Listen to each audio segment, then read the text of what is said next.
This week, DC did 4 Hanna Barbera crossover books this week, where they take DC comic characters and they cross them over with Hanna Barbera characters and tell various silly stories. I'm going to go through all 4 this week, so you don't have to.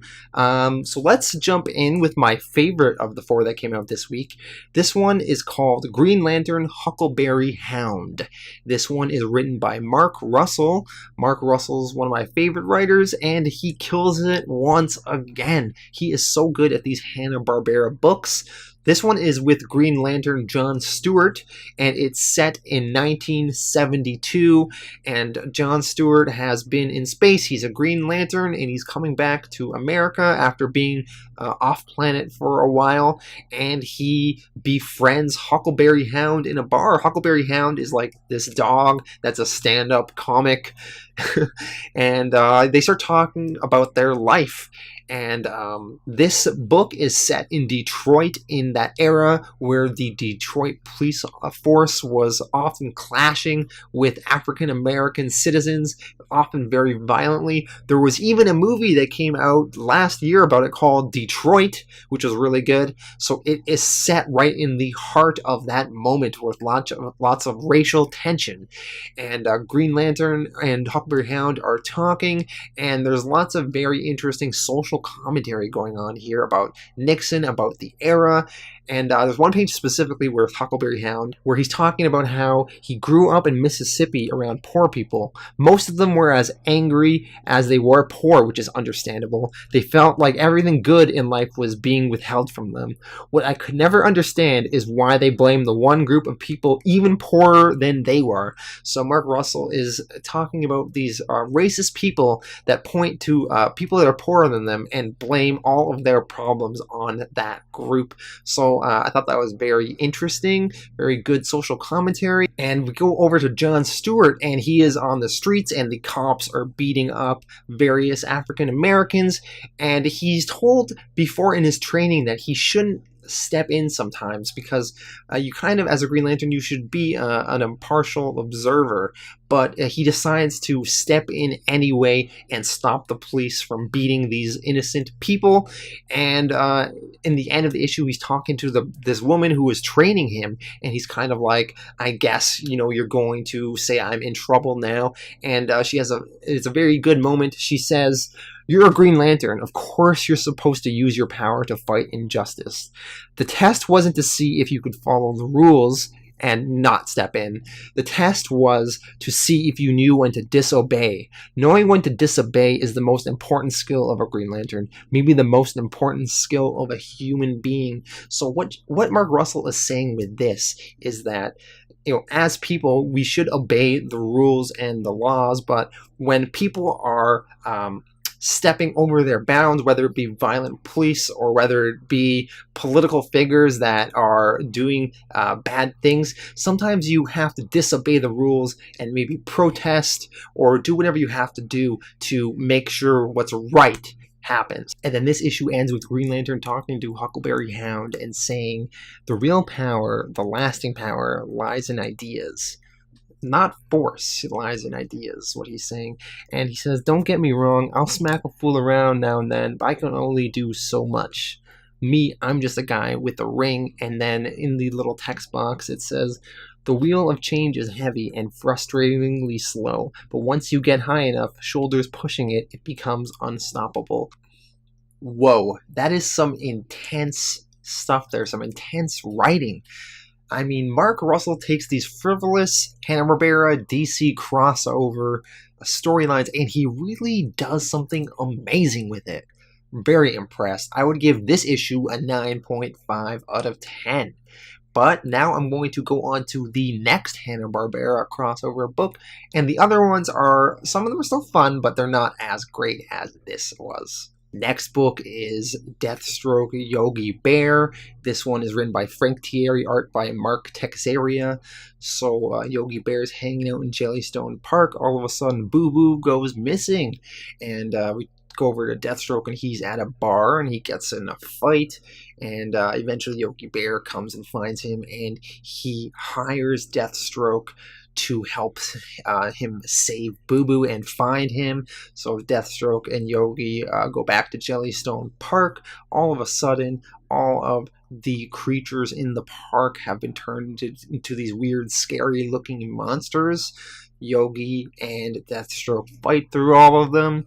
They find this secret underground lair where we are introduced to these Hanna Barbera characters called Weirdly, Creeply, and Creepella, and they are the ones that are turning all the animals into these weird creatures.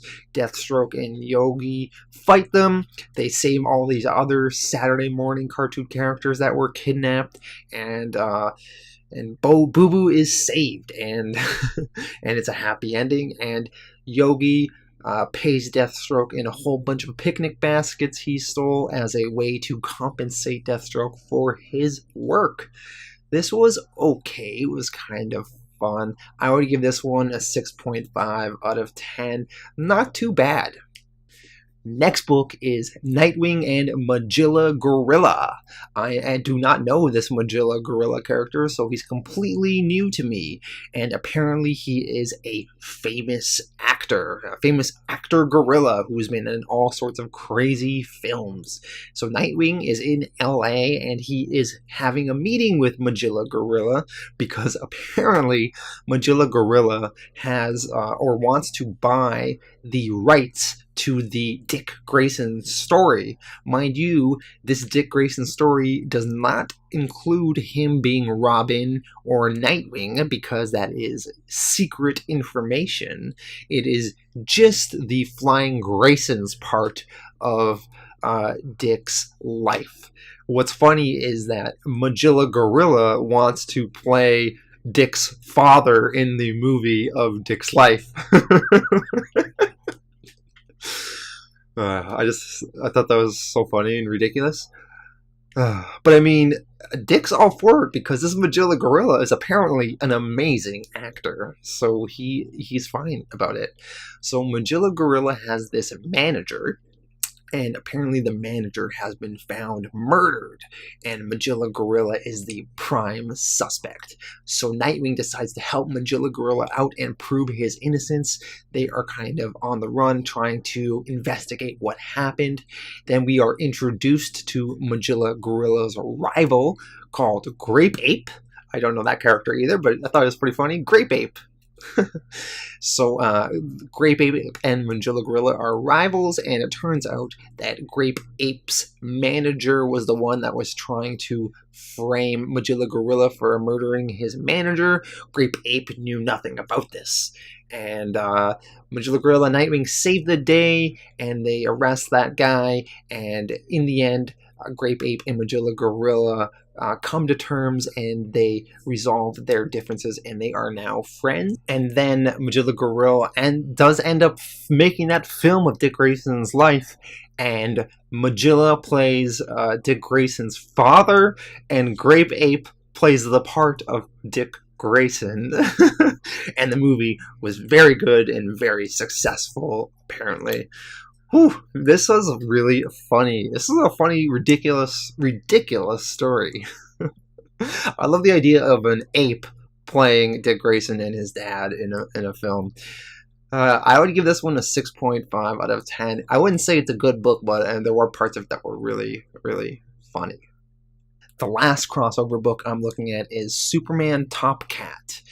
And I'm not familiar with Top Cat either. He is some sort of cat character who fancies himself an investigator or something. So apparently there is this weird salad monster that is causing all sorts of havoc downtown. They're in a park at the salad convention, and everybody's eating salad, and this monster's popping out, and then they're at a grocery store, and this monster's popping out there, and this Top Cat runs into Superman, and they decide to team up for some reason. And this is their teaming up. They're trying to investigate this weird salad monster, and eventually it leads them to this tech billionaire named Mikos and his island. And apparently this Mikos has been, I guess, kidnapping all these weird aliens from all these other planets, and that is what this salad monster was, and somehow he was going to make money out of this. And whatever, Superman and Top Cat battle this Mikos and this salad monster, who I guess is this alien. They call them a Kalian, like kale, but an alien Kalian, I think. And the Kalian teams up with Superman and Top Cat, and they battle this billionaire, and they save the day. And everyone's all happy in the end, and Top Cat is allowed to hang out at the Hall of Justice as long as he wants. This one was, there's some funny moments in this. All these Hanna-Barbera crossovers were kind of enjoyable and funny in a way. This one was my least favorite of the 4 I read. I would give this one a 5.5 out of 10. Yeah, so not the best. There was also a backup story in each of these books that continued through all 4 of the issues, so you had to read all 4 if you wanted to get this full backup story, and it's with this character called Secret Squirrel. It was written by J.M. DeMatteis, art by Tom Mandrake, and this Squirrel is like a secret agent or something. I thought the character looked pretty funny, and he was always hanging out with this girl, and they were always like making out, and he was like a James Bond-esque guy, but I didn't really dig that story at all. I don't even really want to go into it. They're fighting some sort of big fat guy or something, whatever. So yeah, these were some interesting crossovers, and I think the Green Lantern one is definitely worth checking out, and the other ones are worth checking out if you want to have a good laugh and you kind of like these characters.